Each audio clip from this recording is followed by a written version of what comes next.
नमस्कार सबको। शुरू करते हैं आज के आपका लेक्चर, जिसमें हमारी डे 2 तैयारी का आज हम शुरू करेंगे एनसीईआरटी ज्योग्राफी का लेक्चर 1। तो आप डिस्क्रिप्शन में कौन सी एनसीईआरटी, कौन सा चैप्टर, इन चीज़ों के लिए पढ़ना है वो भी देख सकते हैं। एनसीईआरटी हम अपनी बेस बनाने के लिए यूज करेंगे, सब कुछ हिंदी में होगा आपका। यहाँ पे हमारी ये कोशिश है कि 4 एनसीईआरटीज, हिस्ट्री, ज्योग्राफी, पॉलिटी और इकोनॉमी, ये 28 लेक्चर के अंदर अंदर हम खत्म करेंगे। और इससे जो बेस बनेगा उसी के ऊपर फिर आगे जब किताबें पढ़ेंगे तो वहां पे डिटेल्ड में इन चीजों के बारे में बात करेंगे। तो यहाँ पे हम एक तरह से शुरुआत कर रहे हैं उन चीजों की, वही चीजें वहां पे हम जाके डिटेल में बात करेंगे। ठीक है। अब जैसे कि बात की जाए, बिल्कुल स्टार्टिंग से शुरू करेंगे हम। तो उसके अंदर सबसे पहले जो हमने बात करनी है वो है कि आपका ब्रह्मांड क्या होता है। दुनिया की सबसे बड़ी चीज ब्रह्मांड क्या होता है और उसे बना कैसे, उसकी हम थोड़ी सी बेसिक उस चीज बारे भी बात करेंगे। आपका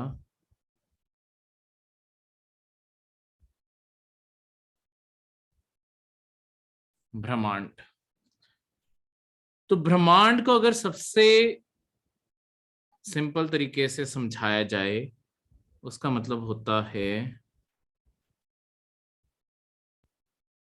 आपकी आकाश गंगाओं की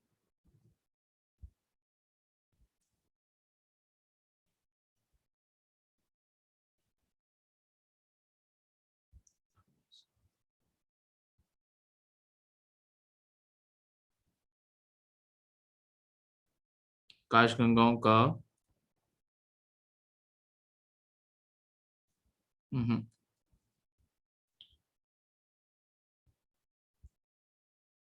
संग्रह। आकाश गंगाओं का मतलब गैलेक्सीज का, जैसे इंग्लिश में कहते हैं। ठीक है, आकाश गंगा हमारी अपनी खुद की गैलेक्सी है, पर हिंदी में गैलेक्सीज को आकाश गंगाएं ही रेफर कर देते हैं। तो आपकी सारी गैलेक्सीज की या आकाश गंगाओं की जो कलेक्शन हुई, उससे हम कहते हैं आपका ब्रह्मांड। तो ब्रह्मांड बना कैसे था?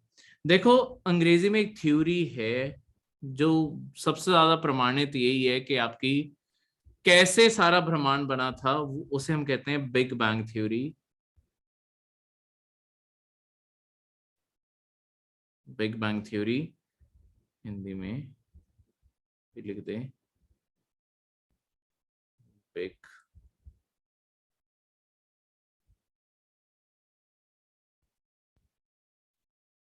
बैंग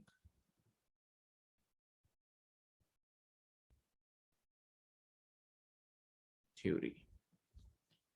ये जो बिग बैंग थ्योरी है, ये क्या कहती है हमें कि सारा सारा ब्रह्मांड बना कैसे था। इसका कहना है कि सबसे पहले सारा का सारा जो ब्रह्मांड था वो एक सिंगल एटम के अंदर था, एक सिंगल डॉट जैसा दिखता था। कैसे? ठीक है,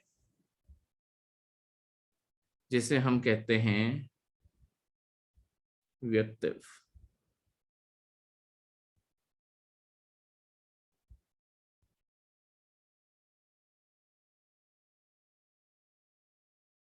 इंग्लिश में जैसे सिंगुलैरिटी भी बोला जाता है। सारा का सारा ब्रह्मांड एक छोटे से डॉट में था, बस यही सब कुछ जुड़ा हुआ था, आपस में सब कुछ बंद था।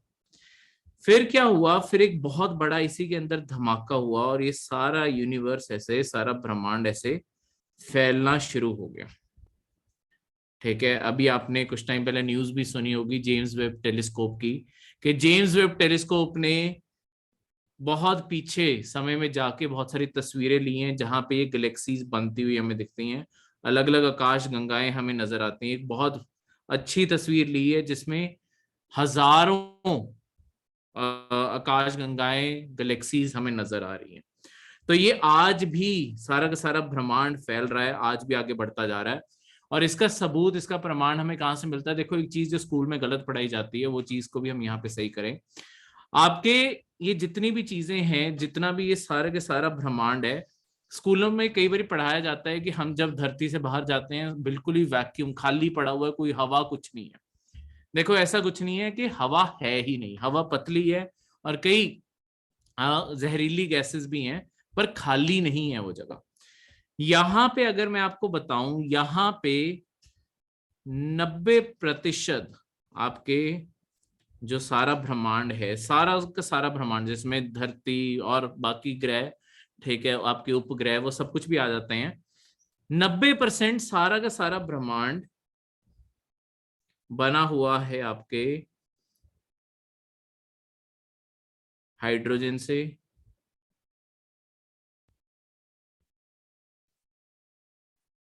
और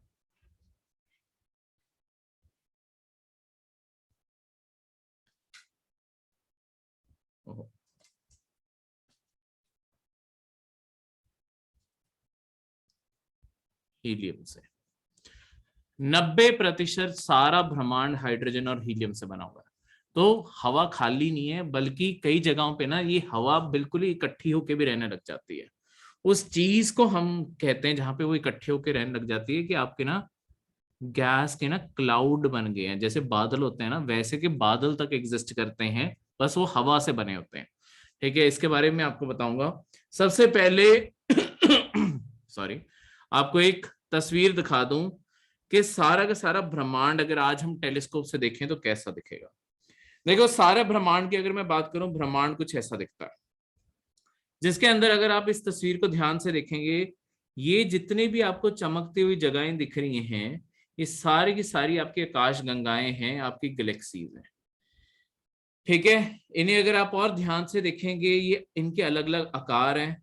ठीक है, कोई ऐसे डिस्क जैसा बना हुआ है, कुछ लंबा खिंचाई हो गई है, कोई बिल्कुल गोल है। तो ये अलग अलग तरीके से ये सारे के सारे दिखाई देते हैं। ठीक है, पर ये सारे के सारे आपके आकाश गंगाएं हैं, गैलेक्सीज हैं। अब ये होती क्या है वो भी आपको शॉर्टली बताऊंगा, पर अभी जो मैंने जिसकी डिस्कशन शुरू कर ली है, पहले मैं उसके बारे में बता दूं। ये गैस जो मैंने आपको बताया कि सारा ब्रह्मांड खाली नहीं, और कई जगहों पे आपकी जो हवा है वो इकट्ठी होके बादलों जैसी चीजें भी बना लेती है पूरे ब्रह्मांड में। इन चीजों को कहते क्या है? देखो, इन्हें, ये जो गैस क्लाउड बन जाते हैं, इन्हें नेब्यूला, नेबुला अंग्रेजी में लिखते साथ में, ल है, ल मेरा थोड़ा सा हिंदी में ऐसे ही बनता है। ठीक है, हर एक की अपनी अपनी राइटिंग। नेबुला, नेबुला जो है वो आपका इस तरीके का कुछ दिखता है। आपको मैं नेबुला भी दिखाता हूँ और उसी में मैं आपको समझाता भी हूँ। ठीक है, बहुत ही सुंदर तस्वीरें, ये भी अभी जेम्स वेब टेलीस्कोप के द्वारा ली हुई है। इस अगर तस्वीर को आप ध्यान से देखोगे, देखो यहाँ पे ये अलग अलग आपको रंगों की गैसेस दिखाई दे रही हैं। कुछ यहाँ पे नीला है, कुछ हरा है, कुछ आपका भूरे से रंग का हो गया है।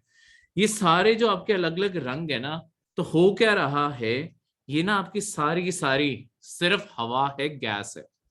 होता क्या है, जब इनके ऊपर रोशनी पड़ती है, वो जो भी गैस है ना, वो उसके मुताबिक चमकने लग जाती है। उसके अंदर पार्टिकल आ जाते हैं जो आपके चार्ज पार्टिकल्स हैं, उसके कारण वो चमकने लग जाती है। इसी कारण हमें, ये गैस के कारण ही हमें जो पूरा ब्रह्मांड है ना, वो कुछ ऐसा नजर आता है जिसमें अलग अलग रंग दिखाई देते हैं। और कई जगहों पे ऐसे हवा जुड़ के रह रही होती है, तो वो कुछ ज्यादा गहरे रंग बना देता है। ठीक है, तो इस तरीके से आपके ब्रह्मांड के अंदर ऐसे गैसेस जुड़ के भी रहती हैं। तो ये जो स्कूल में हमने गलत चीज पढ़ी है, ऐसे यहाँ पे हम सही कर लें कि आपका पूरा ब्रह्मांड खाली नहीं है।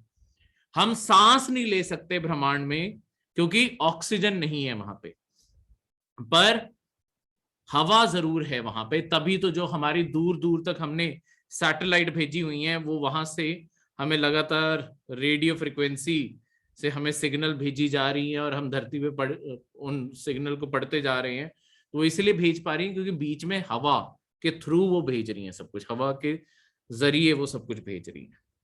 ठीक है तो ये सारी चीजें इस तरीके से। तो अब यहां पे जो अगला सवाल खड़ा होता है वो ये है कि आकाश गंगा अपने आप में होती क्या है? आकाश गंगा अपने आप में क्या है? आकाश गंगा किस चीज को हम रेफर करते हैं? ठीक है, अब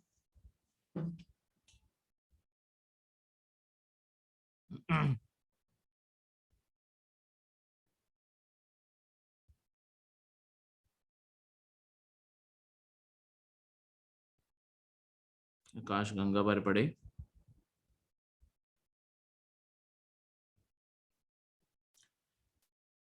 देखो आकाश गंगा या जितनी भी आकाश गंगाएं हैं वो आपकी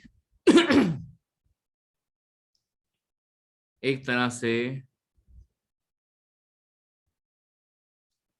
स्टार सिस्टम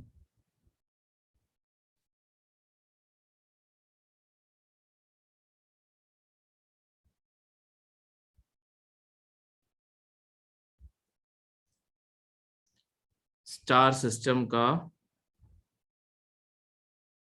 संग्रह है। इसका अब क्या मतलब हुआ? देखो एक आकाश गंगा के अंदर, एक गैलेक्सी के अंदर अगर बात करूं, जैसे हमारी ही आकाश गंगा के बारे में बात करूं, हम जिस आकाश गंगा में रहते हैं, आकाश गंगा वैसे उसे रेफर कर देते हैं पर उसे इंग्लिश में मिल्की वे आकाश गंगा भी कह देंगे।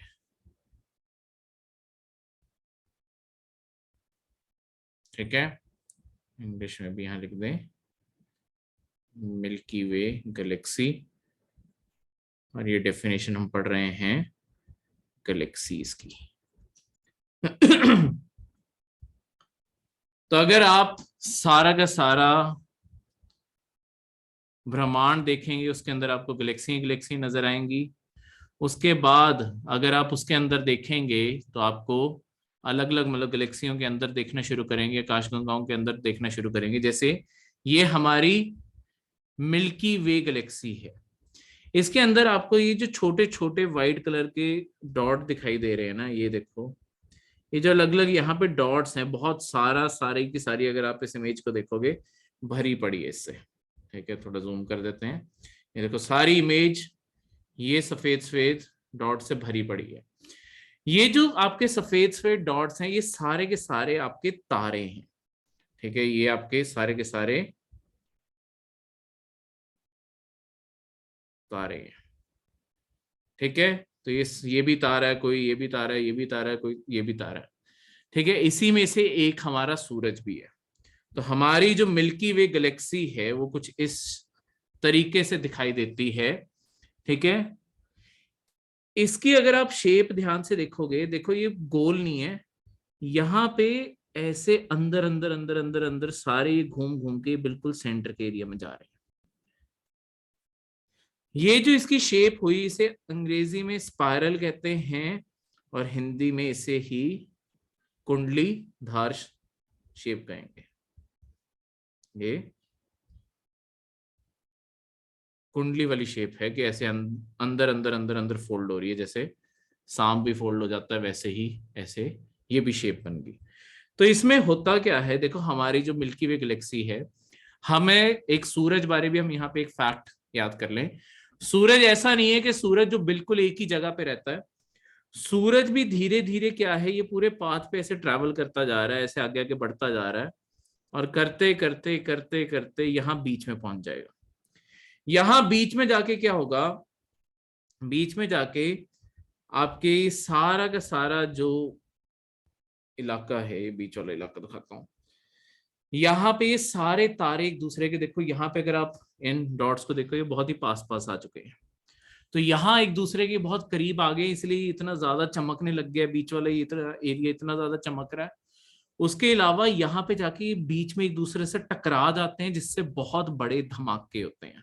बस वहां जाके ये तारे खत्म हो जाते हैं। तो हमारे मिल्की वे गैलेक्सी में भी ऐसे धीरे धीरे तारे बीच में जाते जा रहे हैं, और जाते जाते एक टाइम ये खत्म हो जाएंगे।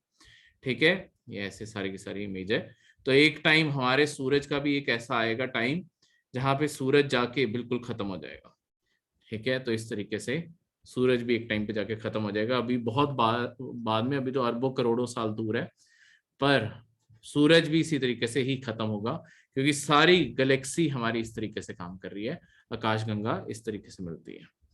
ठीक है, अब इससे जो आपकी सवाल खड़ा होता है, ये स्टार सिस्टम क्या होता है, या प्रणाली भी जिसे हम कह सकते हैं, तो हम उस नाम से लिख लेते हैं। तो ये क्या होता है, तो एक तारा प्रणाली किसी भी तरीके से आ जाए, इस कारण हम अलग अलग वर्ड यूज कर रहे हैं। प्रणाली,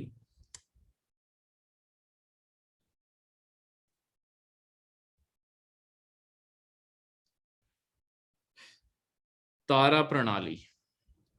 अब तारों की पूरी प्रणाली क्या कहते हैं, जैसे हमारे यहाँ पे जो हम अपने इसकी बात करें, हमारे यहाँ पे तारा कौन सा है, हमारे यहाँ पे तारा कौन सा है, हमारे यहाँ पे सूरज जिसे हम रेफर करते हैं वो एक तारा ही है। अब ये लिखने से पहले दो चीजों में फर्क करना हमें बहुत जरूरी है।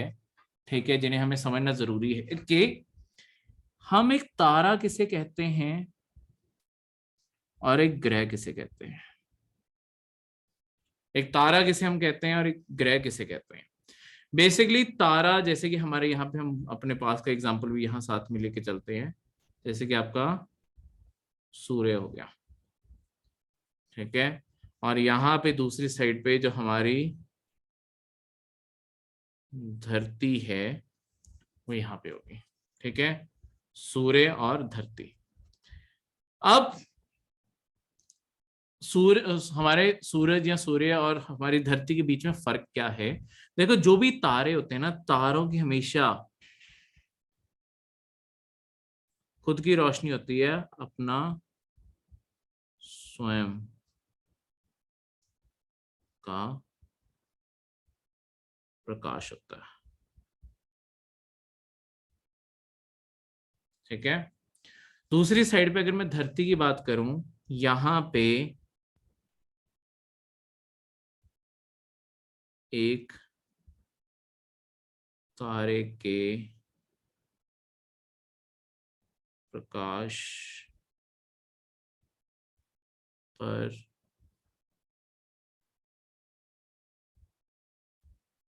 निर्भर।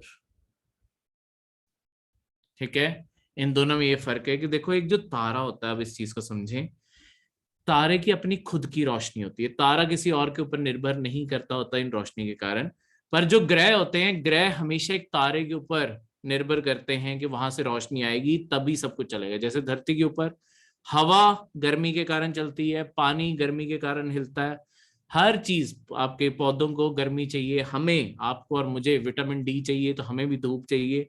तो ये सारी चीजें हमारे यहाँ पे तब चलती हैं जब आपके सूरज जो हमारा तारा है उससे गर्मी आएगी, तभी ये चीजें चलेगी। ठीक है, तो हमारे यहाँ पे जो हमारी ये तारा प्रणाली है, अगर मैं उसका नाम हमारे होगी, जिसे हम कह देंगे सौर प्रणाली। सौर प्रणाली का मतलब होता है जिसे हम सोलर सिस्टम कह देते हैं इंग्लिश में, हिंदी में सौर प्रणाली। ठीक है, इंग्लिश में सोलर सिस्टम।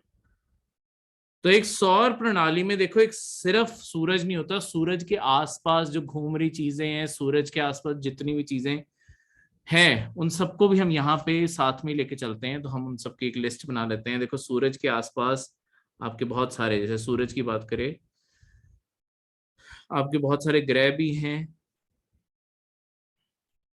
उसके बाद उनके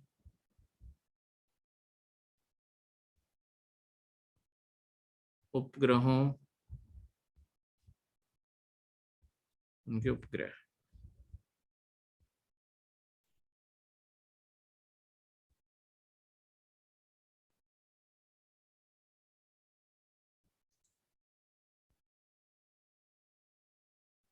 उल्का पिंड जैसे आगे जाके हम पढ़ेंगे,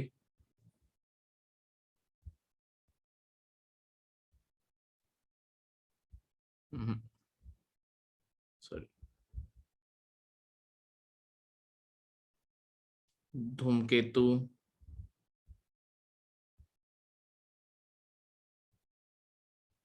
बहुत सारी ऐसी घूमती हुई चट्टानें, धूल,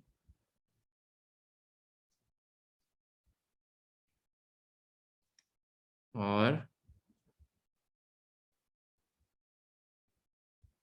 गैसों का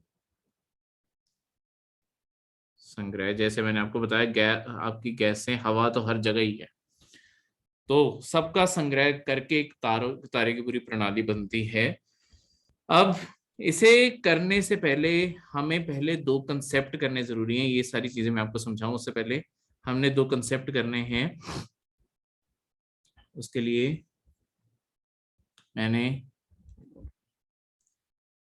पहले ही एक तस्वीर बना के रख ली है ताकि हम जल्दी कर सकें।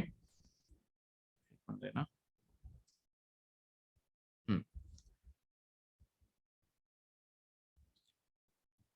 तो ये हमारे दो चीजें हैं आपकी।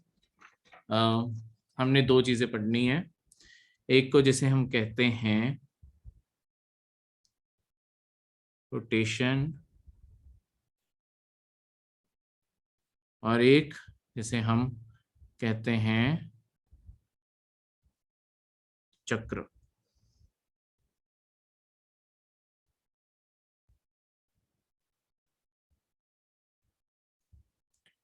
रोटेशन और चक्र, ये दो चीजें।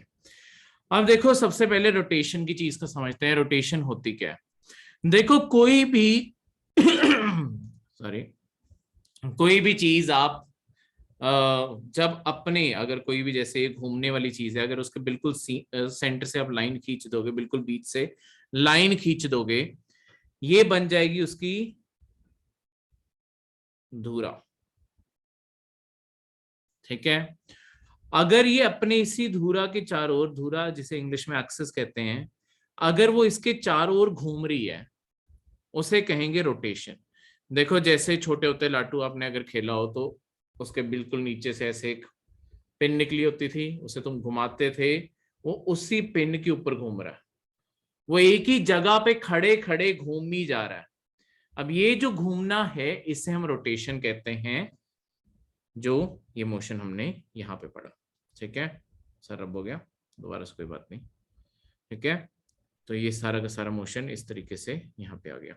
इसे मैं आपको यहाँ पे एक इमेज के तौर पे भी दिखाता हूँ।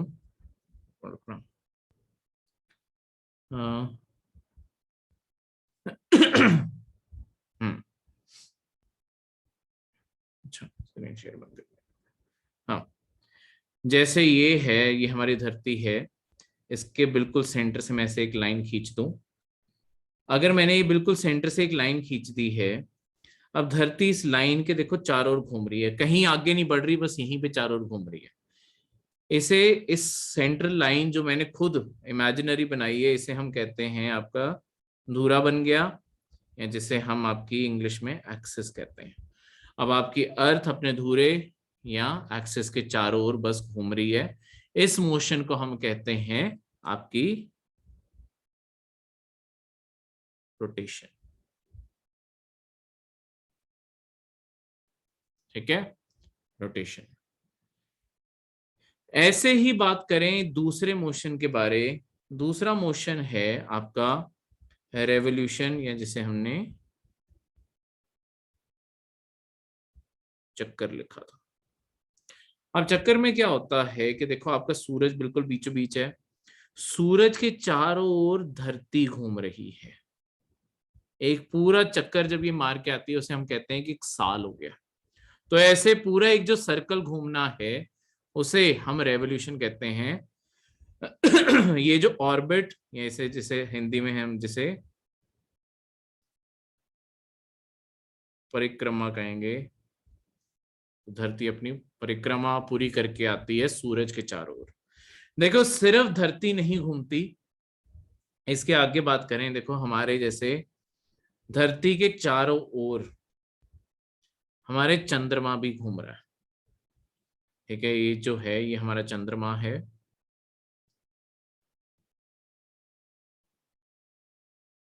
तो चंद्रमा क्या है, ये हमारा चंद्रमा यानी कि मून, ये हमारा उपग्रह है। अब देखो ग्रह और उपग्रह की डेफिनेशन में भी यही फर्क आ जाता है। ग्रह वो होता है जो सूरज के चारों ओर घूम रहा है या किसी भी तारे के चारों ओर घूम रहा है, उसे हम कहेंगे कि वो ग्रह है। तो धरती एक ग्रह होगी। वहीं पे चंद्रमा या जो हमारे उपग्रह हैं वो क्या होते हैं, वो किसी ग्रह के चारों ओर घूमने वाली जो चीज होती है उसके चारों ओर एक चक्कर मार के जो आएगी, उसे हम कहेंगे कि वो उपग्रह है। इनका हमेशा एक पाथ होता है जिसके वो चारों ओर घूमते हैं। ऐसा नहीं कि आज धरती इस साइड को जा रही है, कभी ऐसे घूम के आ रही है, ऐसा कभी नहीं होगा। एक फिक्स जगह है कि बस यहीं घूमना है। ठीक है, तो ये जो चीज होती है ये आपकी ऑलरेडी ये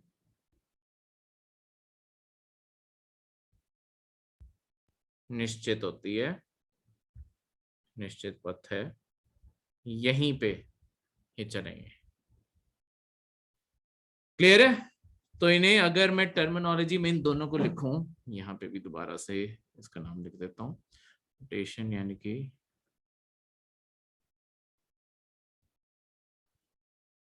ठीक है, ये आपकी पूरा होगी। कोई भी चीज जो अपनी धुरी पर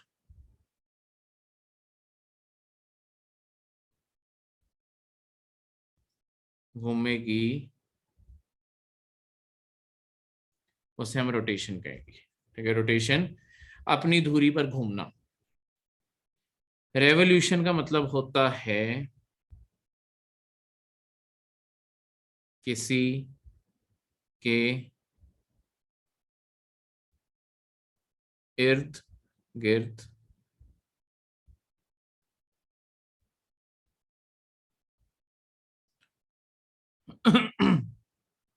घूमना। ठीक है, इस तरीके से। ठीक है, तो धुरा जिसे एक्सिस या हिंदी में भी लिख देते हैं एक्सिस को, एक्सिस कहते हैं। ठीक है, तो हमें सबसे पहले ये दो मोशन पढ़ने जरूरी थे, उससे पहले कि हम सारा सूरज की क्या क्या है आसपास वो सब कुछ हम देख सकें, सौर्य प्रणाली को हम पढ़ सकें। ठीक है, अब सौर्य प्रणाली को पढ़ते हैं चारों ओर से कि हमारे सौर्य मंडल में क्या क्या है। ठीक है, सौर्य मंडल है हमारा, सूरज के आसपास क्या क्या है यहाँ पे। तो इसके लिए भी मैंने हमारा टाइम बचाने के लिए डायग्राम पहले ही बना लिया। इस तरीके से हमारा सौर्य मंडल दिखाई देता है। ठीक है, अब इसमें क्या है, ये बीच में सूरज, फिर हमारे सारे ग्रह। ठीक है, किसी जमाने में हमारे कितने ग्रह होते थे, 9, पर अब हम 8 ग्रह मानते हैं। कौन सा ग्रह निकाला गया,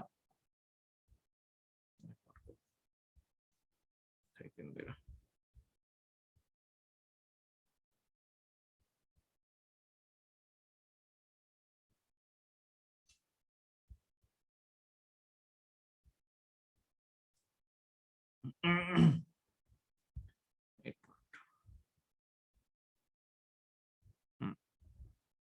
हम्म,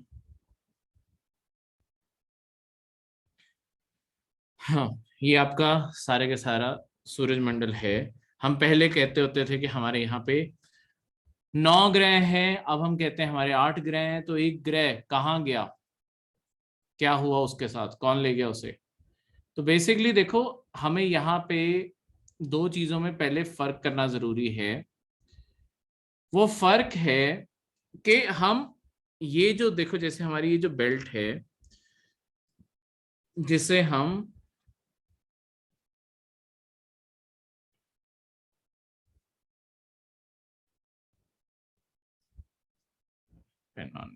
हाँ, जिसे हम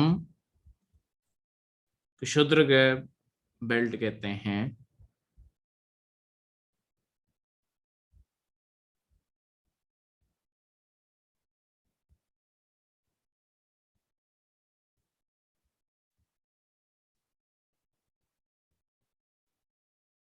ये आपकी पत्थरों से बहुत बड़े बड़े पत्थरों से भरी हुई है। कई पत्थर जो मरकुरी और इवन जो धरती है उसके भी आधे से बड़े साइज के हैं। यहाँ बाहर भी एक बेल्ट है। इस बेल्ट को आपके कहते हैं क्यूपर। क्यूपर बेल्ट या पट्टी, यहाँ पे आना था, क्यूपर बेल्ट यहाँ पे। तो आपके कुछ, और वैसे भी आपका जो पूरा सोलर सिस्टम है ना वो इतना साफ नहीं दिखता।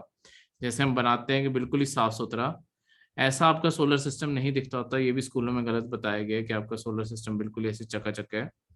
ऐसा नहीं है। आपके सोलर सिस्टम बल्कि कुछ ऐसा दिखाई देता है। जहां पे बीच में आपके, अगर आप ध्यान से देखोगे, ये आपके ग्रह भी घूम रहे हैं, पर जगह जगह ये छोटे छोटे पत्थर और ये मिट्टी भरी पड़ी है। क्योंकि होता क्या है, देखो ये जितने भी पत्थर है कभी ना कभी एक दूसरे से टकराते रहते हैं।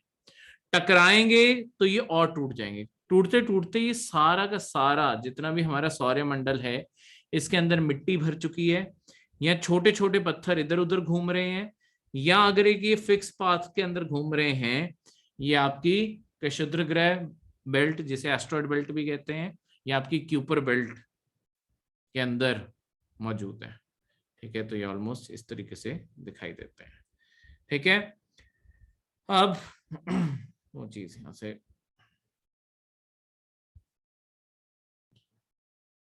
मैं आपके बल्कि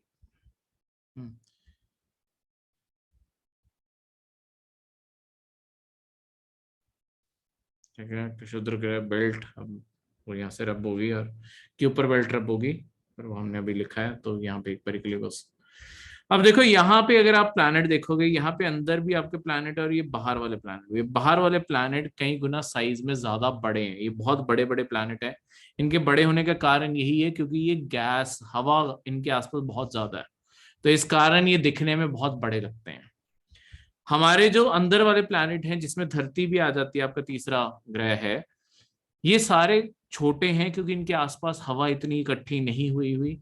ये ज्यादातर चट्टानों से, आपके अलग अलग मेटल्स हो गए, जो मिनरल्स हो गए बहुत सारे, ऐसी चीजों से ये बने हुए हैं। तो इनके आसपास हवा कम है, इनके आसपास हवा ज्यादा है। ठीक है, तो इस तरीके से ये सारी की सारी आपकी दिखाई देती है। अब दो सवालों का हमने यहाँ पे जवाब ढूंढना है, तीन सवालों का बल्कि।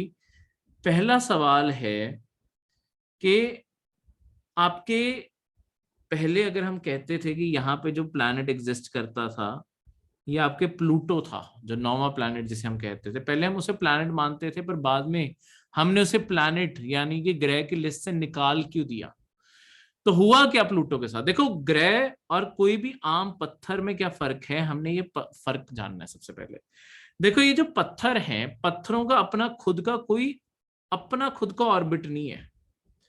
ये जो आसपास घूम रहे हैं ये इनका अपना खुद का ऑर्बिट नहीं है। ये एक जगह को बांट के चल रहे हैं। इनका अपना खुद का कोई निश्चित पाथ नहीं है। कोई इनकी अपनी खुद की परिक्रमा की जगह नहीं है। ये बाकियों के साथ शेयर कर रहे हैं, मतलब अगर ये पत्थर यहाँ है, ये पत्थर भी यहाँ है, ये पत्थर भी है। पर जो ग्रह होते हैं, ग्रह हम तभी बोलते हैं जब वो अपना खुद का अद्वितीय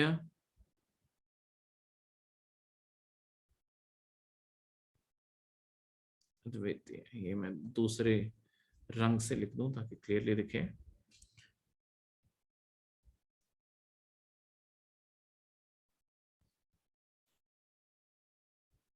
अद्वितीय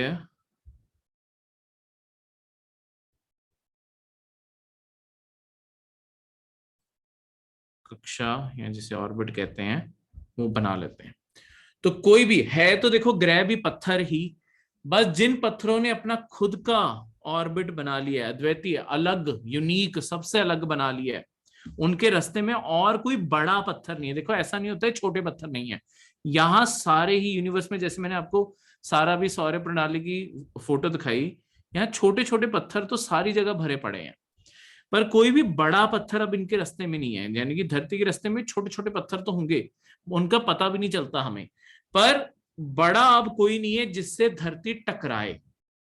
पर ये जो पत्थर हैं या ये जो बाहर पत्थर हैं, ये आपस में कभी भी टकरा सकते हैं, और प्लूटो इन्हीं के बीच में एग्जिस्ट करता है। तो होता क्या है, ये सारे चीजों को नाम कैसे दिए जाते हैं, अगर कभी क्वेश्चन आ जाए कि सारे ग्रहों को नाम कैसे दिए जाते हैं, या प्लूटो को प्लैनेट मानना है या नहीं मानना, ये किन्होंने डिसाइड किया। आपकी एक अंतरराष्ट्रीय बॉडी एग्जिस्ट करती है, ये अभी रब हो जाएगा, तो अगर आपको कुछ भी लिखना है तो अभी ये देख लीजिए। आपकी एक अंतरराष्ट्रीय बॉडी एग्जिस्ट करती है, इसे हम कहते हैं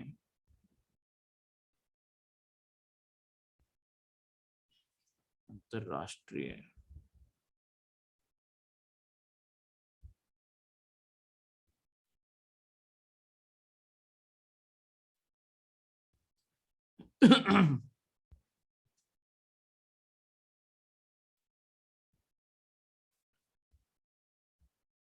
खगोली संघ, इंग्लिश में इंटरनेशनल एस्ट्रोनॉमिकल यूनियन। अब यहाँ पे क्या है कि जितने भी हमारे वैज्ञानिक है जो ये सारी स्पेस की रिसर्च में लगे हुए हैं, यहाँ पे साल में उन्होंने जितनी भी खोज की होती है, कोई भी नया ग्रह ढूंढा है, कोई भी नया उपग्रह ढूंढा है, उपग्रह के ऊपर पानी ढूंढा है, कुछ भी ढूंढा है, वो सारे के सारे यहाँ पे इकट्ठे होते हैं। वो अपने अपने जितनी भी उनकी रिसर्च होती है वो सबको बताते हैं, बाकी सारे वेरीफाई करते हैं कि हाँ ये चीज सही है या गलत है। अगर ये चीज वेरीफाई हो जाती है कि हाँ उन्होंने बिल्कुल सही कहा, उनकी रिसर्च बिल्कुल सही है, तो यहाँ पे अगर पास कर दिया जाता है, या अगर किसी भी चीज को कोई नाम भी देना है, इस बॉडी में आपके नाम दिया जाता है। यहाँ पे जब डिसाइड कर दिया तो सारी दुनिया उसी चीज को मानती है। तो इन्होंने ही कहा था कि जो प्लूटो है, प्लूटो ग्रह नहीं है। प्लूटो ग्रह क्यों नहीं है? क्योंकि प्लूटो का अपना खुद का कोई पाथ नहीं है, इसलिए प्लूटो को हम ग्रह नहीं मानेंगे। तो प्लूटो बेचारा जो बस यहाँ पे अपना घूम रहा था, सडनली रातों रात लिस्ट से निकाल दिया गया कि तुम ग्रह नहीं हो, तुम बिल्कुल ही आवारा हो। ठीक है, क्लियर है? इस तरीके से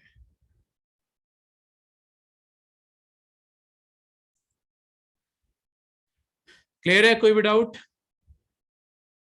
तो आप नीचे कमेंट में पूछ सकते हैं। ठीक है, तो डिस्कशन में अगर आपको कहीं पे भी कोई भी चीज ना समझ आए, प्लीज पूछिएगा जरूर, तभी हमें पता चलेगा और कैसे चीजों को बढ़ाना है, इम्प्रूव करना है, कैसे देना है। अब अगला जो सवाल है, 3 सवालों में से एक सवाल प्लूटो हमने निकाल दिया। अगला सवाल जो है, देखो इतने सारे ग्रह हैं, सिर्फ धरती के ऊपर ही क्यों जीव बसते हैं? सारे पौधे, बाकी जीव सारे यही क्यों हैं? बाकी जगह पे आपकी जिंदगी क्यों नहीं एग्जिस्ट करने लगी? बाकी जगहों पे आपके जीव क्यों नहीं आए? उसका क्या उत्तर है? देखो, और वैसे भी कई बार आप अखबारों में पढ़ते होगे, वैज्ञानिकों ने कोई ऐसा एक ग्रह ढूंढा है जहां पे शायद लाइफ हो सकती है, और अगर आप उस न्यूज के अंदर उसे देखोगे, वो जो ग्रह होता है वो लाख, 1 लाख साल दूर, 2 लाख साल दूर। तो इतनी दूर बैठे हम अनुमान कैसे लगा रहे हैं कि ये वाले ग्रह पे शायद जिंदगी हो? देखो हम करते क्या है, हम देखते हैं तारे को, क्योंकि तारे की गर्मी कितनी है उस वो बताएगा कि जिंदगी वहां पे है, हो सकती है या नहीं हो सकती, जीव वहां पे एग्जिस्ट कर सकते हैं नहीं कर सकते, मतलब जैसे धरती पे करते हैं वैसे कर सकते हैं या नहीं कर सकते। जो तो प्लैनेट, जो तो ग्रह बहुत ही पास हैं, ये इतने पास हैं कि इनके ऊपर आग ही लगी रहती है, क्योंकि सूरज की गर्मी इतनी ज्यादा है कि ये जल रहे हैं। जो पीछे आपके ग्रह चले गए ना, ये इतने ज्यादा ठंडे पड़ चुके हैं कि बिल्कुल ही बर्फ जम चुकी है इनके ऊपर। तो ना ज्यादा गर्म चीजों के ऊपर आपकी जिंदगी, मतलब वहां पे जीवन हो सकता है, ना बहुत ज्यादा ठंडी जगहों पे। ये हमारी जो धरती है उसकी किस्मत है कि वो यहाँ पे बसी है, जहां पे ना ज्यादा गर्मी रहती है, ना ज्यादा ठंड रहती है। इवन जो आपका मंगल है वो भी ठंडा है कंपैरेटिव अर्थ के। ठीक है। तो इस कारण ये सिर्फ धरती की किस्मत है कि वो एक ऐसी पट्टी में एग्जिस्ट करती है जहां पे आपकी जिंदगी बन सकती है। ठीक है। इस चीज को हम कह सकते हैं कि आपका ऐसा इलाका है जहां पे बस्ती बन सकती है, जीवन बच सकता है, बस्ती क्षेत्र हो गया, बस्ती क्षेत्र हो गया। ठीक है। और इसे आपकी साइंटिफिक टर्मिनोलॉजी में जिस जैसे क्वेश्चन आ सकता है, और यूपीएससी में भी आ चुका है, इसे गोल्डी लॉक जोन कहते हैं।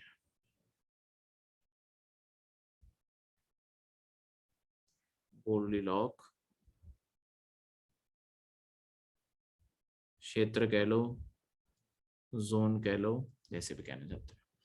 गोल्डी लॉक जोन या गोल्डी लॉक क्षेत्र, ये आपके यूपीएससी में प्रीवियस ईयर पेपर का क्वेश्चन भी है कि धरती के ऊपर ही क्यों जिंदगी यहाँ आपकी बस्ती बसी हुई है। उसका उत्तर यही था क्योंकि धरती गोल्डी लॉक जोन में पड़ती है, ना जहां पे ना ज्यादा गर्मी ना ज्यादा ठंड, इस तरीके से हाँ वो एग्जिस्ट करती है। ठीक है। अब आखिरी सवाल जो हमने करना है, ये भी मैं यहां से रब कर रहा हूं। आखिरी सवाल जो हमने यहाँ पे पता करना है, देखो आपका सूरज जो है इसकी रोशनी किसी दूरी तक जाती होगी ना, तो एक ऐसे सीमा बननी चाहिए जहां तक, मतलब हमारे सौर मंडल से भी पार, पर एक सीमा आएगी जहां पे जाके सूरज की रोशनी दिखनी बंद हो जाएगी। ठीक है। हर तरफ ऐसे सूरज की रोशनी, जैसे मैं अगर आपके सामने खड़ा हो जाऊं एक टॉर्च लेके, आपको बिल्कुल टॉर्च चमकती हुई दिखेगी, पर मैं आपको कहूं पीछे पीछे जाना शुरू कर दो, कोई तो एक ऐसी दूरी आएगी ना सीधी लाइन में भी, जहां पे आपको जाके वो टॉर्च दिखनी बिल्कुल बंद हो जाएगी। जैसे कहीं पे दूर किसी गांव में लाइट जग रही होती है, तो हमें दूर पे एक छोटी सी लाइट दिखाई दे रही होती है, पास जाते वो पूरी बड़ी के तौर पे दिखने लग जाएगी, पर कभी तो वो नहीं दिखाई दे रही होती ना। तो एक कोई ऐसा पॉइंट होगा ना जिसके बाद वो दिखनी ना शुरू हो, ऐसी कोई सीमा होनी चाहिए। तो जहां तक आपकी सूरज की लाइट जाती है, सारा एरिया जहां तक सूरज की लाइट जा रही है, इस इलाके को कहते हैं हेलियोस्फीयर। और जहां जाके ये लाइट खत्म हो गई उसे हम कहेंगे हेलियो पॉज, हेलियोस्फीयर और हेलियोपॉज। तो इस तरीके से आपकी ये सारी की सारी लाइट एग्जिस्ट करती है और सब कुछ ये इस तरीके से चलता है। ठीक है। तो इस तरीके से आपका, ये आपको कभी सवाल पूछा जाए तो इस चीज को याद रखना। अब जैसे मैंने आपको बताया कि यहाँ पे आपके धरती के आसपास, धरती के रास्ते में भी बहुत सारे पत्थर हो सकते हैं। देखो ये हमें दिखते हैं धरती पे बैठे हुए, जिन्हें हम रात को कह देते हैं कि टूटता हुआ तारा। टूटता हुआ तारा एक्चुअली कोई तारा नहीं होता, वो धरती हमारी आगे बढ़ रही है हवा के, मतलब जो पूरा स्पेस है, स्पेस में अगर कोई वहां पे पत्थर है, अगर वो हमारी धरती को एंटर कर गया, हमारा जितना आसपास हमारे एटमॉस्फेयर है, जैसे हम, जिसे हम वायुमंडल कह देते हैं, एक मिनट डायग्राम चलो बनाने की जरूरत है, मैंने बनाया हुआ है, खोल देता हूँ मैं। हाँ